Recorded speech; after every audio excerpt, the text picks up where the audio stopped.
Hello everyone, welcome back to my YouTube channel. ఈ video వచ్చేసి మాకు స్టైల్లో ఎగ్ బిర్యానీ. సో మీరు కూడా ప్రాసెస్ చూసేయండి. ఫస్ట్గా స్టవ్ ఆన్ చేసి దానిపైన ప్యాన్ పెట్టేసి ఆయిల్ వేసి చెక్క, లవంగం, ఇక్కడ బిర్యానీకి కావాల్సిన ఐటమ్స్ అన్నీ వేసేసి ఇంకా అల్లం వెల్లుల్లి పేస్ట్ కూడా వేసి ఆనియన్స్ ఇంకా ఉప్పు వేసి బాగా సాట్ చేస్తుంది. తర్వాత వీటికి పచ్చిమిర్చి కూడా యాడ్ చేసింది, ఇంకా టమోటాస్ ఇవన్నీ వేసి బాగా ఒక 5 to 8 minutes వరకు బాగా సాట్ చేసుకోవాలి. ఆ తర్వాత తగినంత పసుపు ఇంకా కారం పొడి ఇవన్నీ వేసి కూడా బాగా సాట్ చేయాలి. ఇంకా వీటన్నిటి తర్వాత స్పైసెస్ అన్నమాట, లైక్ ధనియాల పొడి, జీలకర్ర పొడి, మసాలా పౌడర్ ఇవన్నీ వేస్తాం కదా, సో అవన్నీ కూడా వేసేస్తున్నాం అన్నమాట. సో మనం అయితే బాగా మగ్గనిచ్చుకోవాలన్నమాట.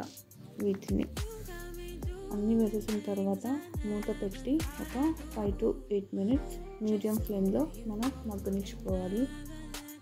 ఆ తర్వాత ఇంకో ప్యాన్ తీసుకొని అందులో ఆయిల్ వేసి హీట్ అయ్యాక ఉప్పు, పసుపు వేసి మా అక్క అయితే ఆల్రెడీ బాయిల్డ్ ఎగ్స్ ఉడకబెట్టేసింది అనమాట.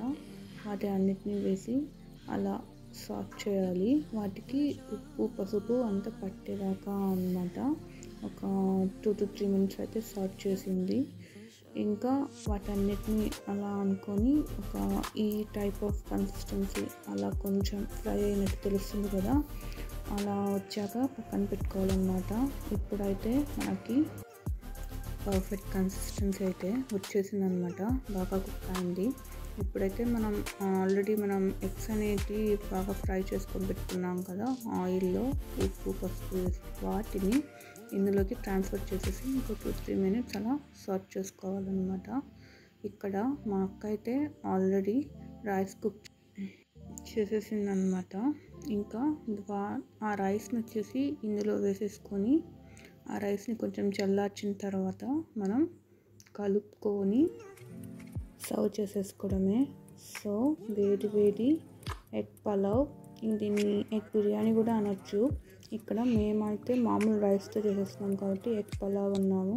సో టేస్ట్ అయితే చాలా బాగుంది, మీరు కూడా ట్రై చేయండి. If you like my video please do like, share and subscribe. Bye bye.